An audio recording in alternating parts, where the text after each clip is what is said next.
Hello everyone, मेरा नाम सिमरन है और आपका फिर से मेरे चैनल लीगल रुक पे स्वागत है। अगर अभी तक आपको मेरी वीडियोस पसंद आ रही हैं तो उन वीडियोस को लाइक शेयर एंड कमेंट करें और साथ ही साथ में इस चैनल को सपोर्ट करने के लिए चैनल को सब्सक्राइब करें।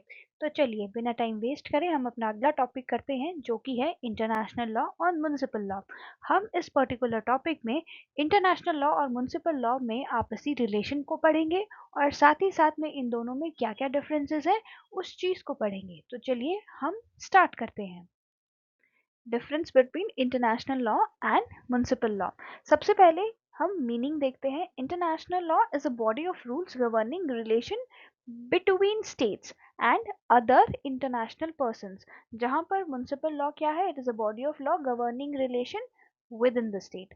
एंड जब हम सब्जेक्ट्स की बात करते हैं तो मेजर सब्जेक्ट्स कौन है, state, and then we have international organisation and individuals to a limited extent. और जब हम सब्जेक्ट्स की subject matter of domestic law की बात करते हैं, वहाँ पे मेजर सब्जेक्ट्स क्या हैं आपके, individuals, and then we have corporation and the state under which the municipal law और डोमेस्टिक लॉ अप्लाइज। जब हम सोर्सेज की बात करते हैं तो यहाँ पे हम आर्टिकल 38 ऑफ आईसीजे का रेफर करेंगे, जिसमें सभी सोर्सेज ऑफ इंटरनेशनल लॉ बताया गया है, जैसे कि treaties, custom, general principles of law, judicial decisions and writing of जूरिस्ट्स।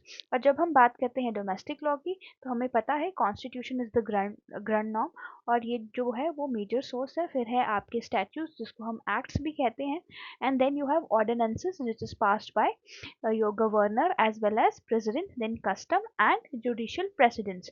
जब हम authority की बात करते हैं, it is based on consent of the states. Without the consent of the state आप इंटरनेशनल लॉ स्टेट्स पर लगा ही नहीं सकते हैं। लेकिन यहाँ पर जो सॉवरन अथॉरिटी है वो किसकी है, स्टेट की। अगर स्टेट ने लॉ को पास कर दिया है, it is very much binding on you. The next difference is scope of application. जब हम एप्लीकेशन की बात करते हैं तो international law, it is but obvious कि इंटरनेशनल लेवल पर ही अप्लाई करा जाता है, और जो आपका डोमेस्टिक लॉ है that applies with in the territory of a state. जब हम एनफोर्समेंट की बात करते हैं, एज सच हमारे पास कोई भी सेंट्रल एनफोर्समेंट अथॉरिटी नहीं है as far as international law is concern. तो वहां पर हम डिप्लोमेसी, रेसिप्रोसिटी या सैंक्शन पर ही अपनी सारी एप्लीकेबिलिटी को बेस करते हैं। लेकिन on the another hand domestic law में आपके पास एनफोर्समेंट के लिए कोर्ट्स हैं, पुलिस है और अदर एग्जीक्यूटरी मशीनरीज हैं। जब हम सैंक्शन की बात करते हैं, इंटरनेशनल लेवल पे जो सैंक्शंस है वो बहुत ही वीक हैं और डिसेंट्रलाइज है। जगह यहाँ पर डोमेस्टिक लॉ में जो आपके सैंक्शंस हैं वो बहुत स्ट्रॉन्ग और ऑर्गेनाइज है। फॉर एग्जांपल आपके बीएनएस में जो भी आपने अगर पर्टिकुलर क्राइम करा है उसकी एक पर्टिकुलर पनिशमेंट है। जब हम कोर्ट सिस्टम की बात करते हैं, आपके पास इंटरनेशनल लेवल पे आईसीजे है जो है इंटरनेशनल कोर्ट ऑफ जस्टिस, और बाकी आर्बिट्रल ट्राइब्यूनल्स हैं। लेकिन यहाँ पर आपके पास डोमेस्टिक कोर्ट्स हैं, चाहे वो डिस्ट्रिक्ट कोर्ट हो, चाहे वो हाई कोर्ट हो या सुप्रीम कोर्ट हो। अब नेचर की जब हम बात करते हैं, it is voluntary and consensual, that means the consent of the state is very much important. लेकिन यहाँ पे डोमेस्टिक लॉ की जो नेचर है वो कंपल्सरी है। अगर आपका मन भी नहीं कर रहा फॉलो करने का, but still it is a compulsion, you have to follow your domestic law. Now we will be dealing with the interrelation between international law and municipal law. इनके रिलेशन और इंटररिलेशन को समझने के लिए हमें बहुत सी थ्योरीज को अंडरस्टैंड करना पड़ेगा। आपकी बुक्स में जो थ्योरीज दी हुई है वो बहुत स्कैटर्ड वे में है, but I have tried to put it in a organised chart for my students. सबसे पहले हम डील करेंगे मोनोइज्म स्कूल से, जिसे मोनोइज्म थ्योरी भी बोलते हैं, और इसकी सब थ्योरी है incorporation theory. Then we have dualism school, and under dualism, we have specific adaptive theory and transformation theory, and then we have delegation theory, and lastly, we have harmonization theory. As far as delegation theory is concerned, some jurists believe that it is a part of monoism school or monoism theory, but there are also some jurists who says that they और this theory stand alone. इसके कुछ ऐसे distinctive feature हैं जिसकी वजह से इसे मोनोइज्म theory में नहीं डालना चाहिए, and I also agree with this fact. Monoism theory, अब ये आपकी पहली थ्योरी है। वो कहती है कि जो आपका इंटरनेशनल लॉ है और म्युनिसिपल लॉ है, that is a part of your single unified legal system. जो आपके दो लीगल सिस्टम होते हैं, डोमेस्टिक लीगल सिस्टम और इंटरनेशनल लीगल सिस्टम, इस पर्टिकुलर कॉन्सेप्ट को मोनोइज्म थ्योरी ने डिस्कार्ड करा है। उन्होंने कहा है जो आपके दोनों लॉज हैं वो अपनी वैलिडिटी कहाँ से डिराइव करते हैं, फ्रॉम कॉमन सोर्स। और वो कॉमन सोर्स क्या है, legal conscience of a mankind और the will of international community. उन्होंने हर एक स्टेट को अलग अलग तरीके से नहीं देखा है, बट सारी स्टेट्स को एज अ इंटरनेशनल कम्युनिटी माना है।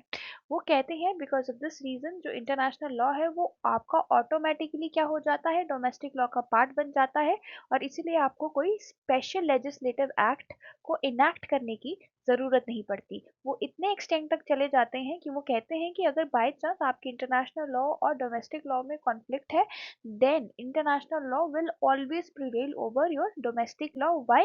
बिकॉज जो आपका इंटरनेशनल लॉ है that represent the broader interest of the global community. तो हमने इस थ्योरी में देखा कि उन्होंने इंटरनेशनल लॉ को सुप्रीमेसी दे रखी है, और उन्होंने कहा है कि आप डायरेक्टली ही इंटरनेशनल लॉ को अपने नेशनल लीगल सिस्टम में अप्लाई कर सकते हैं।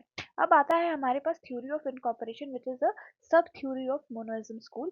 वो कहती है कि जो आपके इंटरनेशनल लॉ है, पर्टिकुलरली जो आपकी कस्टमरी इंटरनेशनल लॉ है, कस्टमरी इंटरनेशनल क्या है वो हम आगे जाके पढ़ेंगे, वो ऑटोमेटिकली ही आपके डोमेस्टिक लॉ में इनकॉर्पोरेट हो जाती है अगर वो आपके डोमेस्टिक स्टैट्यूट्स के कॉन्फ्लिक्ट में नहीं है। ठीक है। अनलाइक ट्रांसफॉर्मेशन थ्योरी, जो ये थ्योरी है वो कहती है कि आपको कोई भी स्पेसिफिक लेजिस्लेटिव एक्ट की ज़रूरत नहीं पड़ती in order to transform international law into domestic law. वो कोर्ट्स को भी यही कहती है कि आप इंटरनेशनल लीगल नॉर्म्स को as a part of common law of the land ही माने, मतलब कि जो आप इंटरनेशनल लॉ को डोमेस्टिक लॉ ही माने। हाउएवर एक ऐसा पॉइंट है जहां पर it is differentiating itself from monoism theory. वो कहती है कि बाई चांस अगर इनकंसिस्टेंसी है between international law and municipal law with regards to any subject matter, then you have to follow the municipal law or domestic law। But जो आपके पास दो countries हैं, फ्रांस और जर्मनी, वो डॉक्ट्रिन ऑफ इनकॉर्पोरेशन को follow करते हैं।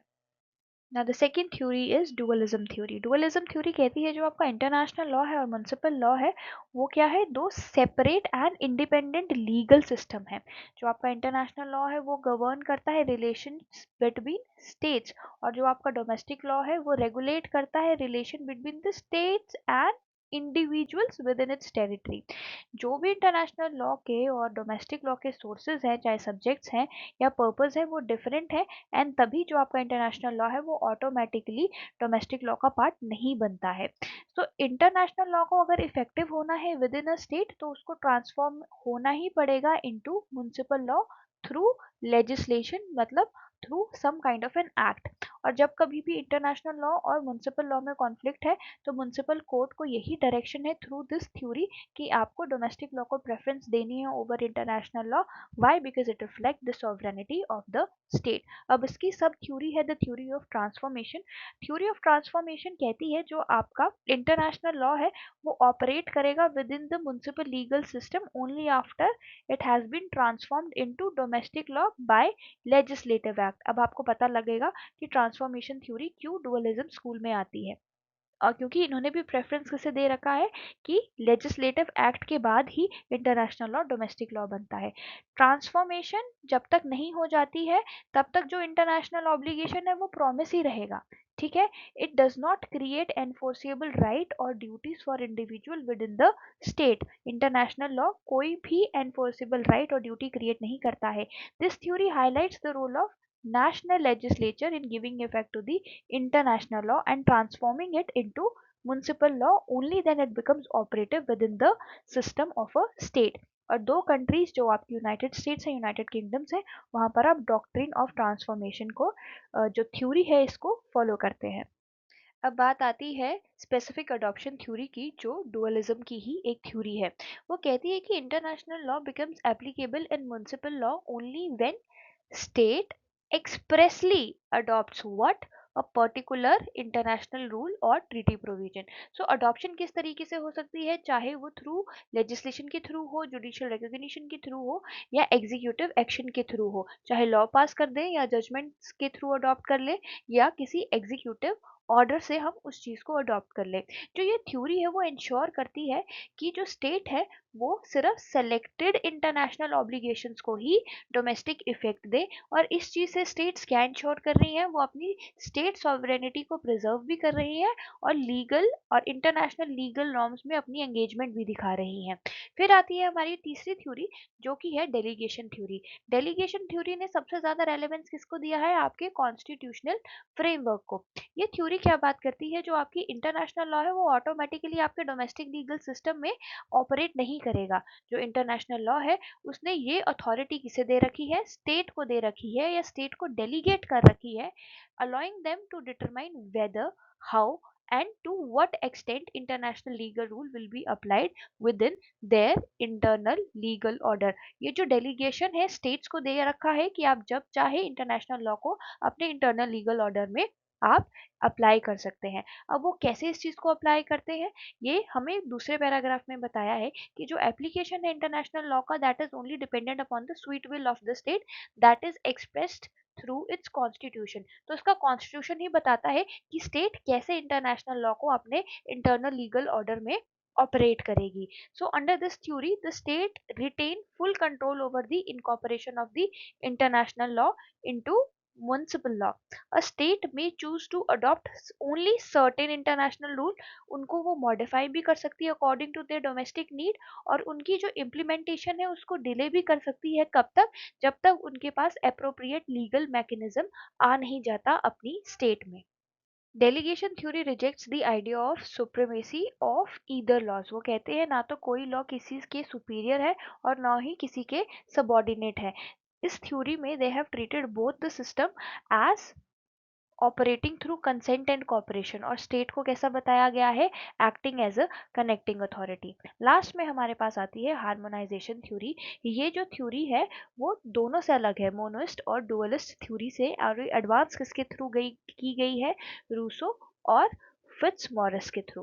अब ये कहते हैं कि जो आपके इंटरनेशनल लॉ है, म्युनिसिपल लॉ है, वो ऑपरेट करते हैं independently and exercise authority with in their respective domain. जो इंटरनेशनल लॉ है वो इंटरनेशनल लेवल पे लगता है सेपरेटली एंड इंडिपेंडेंटली, जो आपका डोमेस्टिक लॉ है वो डोमेस्टिक लेवल पे लगता है, और कोई भी इनहेरेंटली किसी से भी सुपीरियर नहीं है। सो जो मोनिस्ट और डुअलिस्ट फेल कर जाते हैं टू रिजॉल्व दिस क्वेश्चन कि कौन किसके साथ ज़्यादा सुपीरियर है और कौन किसके सबॉर्डिनेट है, जो हार्मोनाइजेशन थ्योरी है वो इस गैप को क्या करती है, फिल इन करती है। और वो कहती है कि जब कभी भी कॉन्फ्लिक्ट आता है इंटरनेशनल लॉ में और डोमेस्टिक लॉ में, domestic law will govern with in the domestic legal system और इंटरनल लीगल ऑर्डर।